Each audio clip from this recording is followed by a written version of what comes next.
Hey Team YouTube. What you're looking at there is the petcock or stopcock, whatever you want to call it, on the bottom of a radiator from a 1998 Oldsmobile Regency. I was able to push it open on by pushing on one of the sides of the turn screw there, and that actually popped it open. And it did gush out for a second, but now it's a nice trickle out a little hole in the bottom of the radiator support. As you can see, it's not perfect. There's still, wow, this flashlight creates like waves in the camera view. That's crazy. But you can see that some other of these fairings or covers at the bottom of the car do manage to pick up the coolant. So the reason for doing this, of course, is that if you look at this plastic radiator tank here, there is coolant all over, and that was there before I pulled the radiator hose off. Gotta tell you, gang, this is the easiest radiator repair in the world. This will lift out. There is a cover on top of the radiator here that comes out with 8 screws. 4 of them go in these little standoffs on the fan shroud, and then you have 2.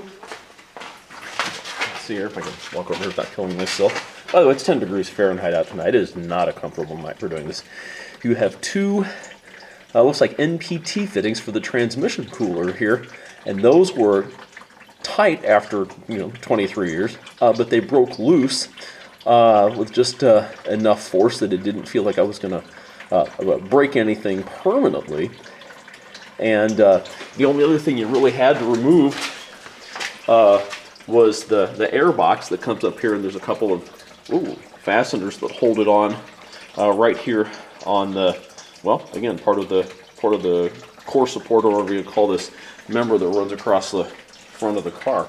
So, gang, this is a super easy repair, and you can do it with, well, let's say you got a 10mm here, got a 5/8 box wrench for the transmission. Of course, you got to have a channel lock for the constant tension clamps, a 1/4-inch thing to remove the screws for the air box, Phillips for another couple of pieces on the air box. There's those screws that hold the air box on the front of the right there in those holes. So I can't believe how fast this is going. I know I just jinxed myself all the heck.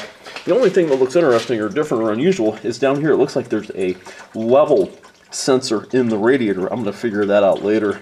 But I've already unplugged the wiring harness connector that goes to it, and we'll see what happens. The new radiator, pretty cool. Came in a cardboard box of appropriate size. So, also has these nifty brass fittings here for the transmission cooler. These threaded all the way down until they kind of stop. I think they look like they're kind of a flat thread. I'm just going to give them a little just to make sure. Of course, we're going into a metal fitting that's in a plastic tank, so I guess the operative word here is don't go crazy. So, by the way, this radiator has some adherents, not just in the Oldsmobile family, but also in the Buick and Pontiac. So, who knew? Well, transmission cooler line is I would call it a spin nut. Fascinating though, but that is different than all of the 2000s and later vehicles I have worked on. That's squarely the 80s and 90s technology, I bet. So I've got that lower transmission cooler line pulled, and then we're ready to pull this radiator. The morning after. It's all of 5 Fahrenheit out here right now. Just wanted to go through it. The lower radiator hose there has a special clamp that has a 5/16 fastener on it. It's actually quite convenient if you have an extension to kind of reach down there. It's inconvenient to do just with a a regular length screwdriver and reaching down between all of the hoses and cables and what. Okay, the low coolant sensor right there, there's 2 tabs on it, upper and lower, and it just wiggles out. I broke a tab, the thing's only, 23 years old, so, go figure. I figured it'll hold with 1 tab. If it doesn't, off to the auto parts store. They do carry them in stock, although they're quite expensive. That low coolant level sensor, at an O'Reilly or whatever, is between 85 and 100 bucks. So, up we go. The fittings.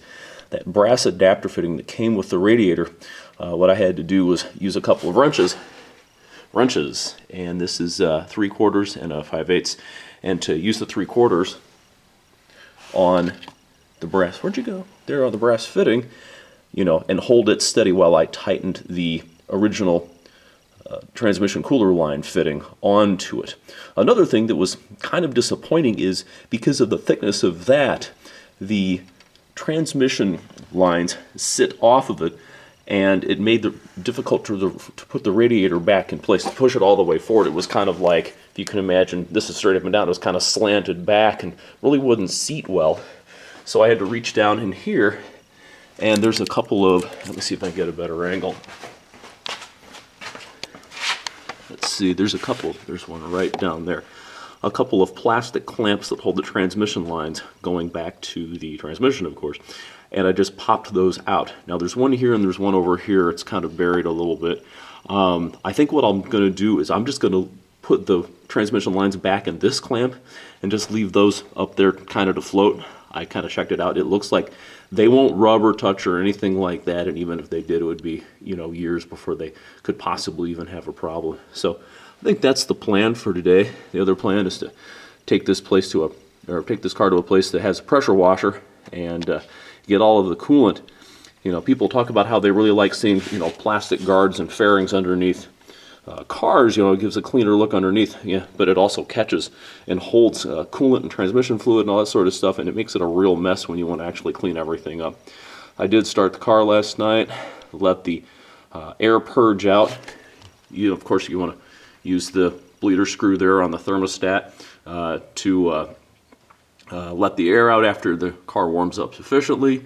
And I dropped a little coolant. This was over the hot fill line last night. It's dropped, oh, I'd say 1/2 inch. So we're definitely bleeding the air out of it. This is one of the easier jobs, radiator-wise, I've ever done. You know, kudos to the people back in the 90s for making a car that's so easy to work on. Have a great day, YouTube.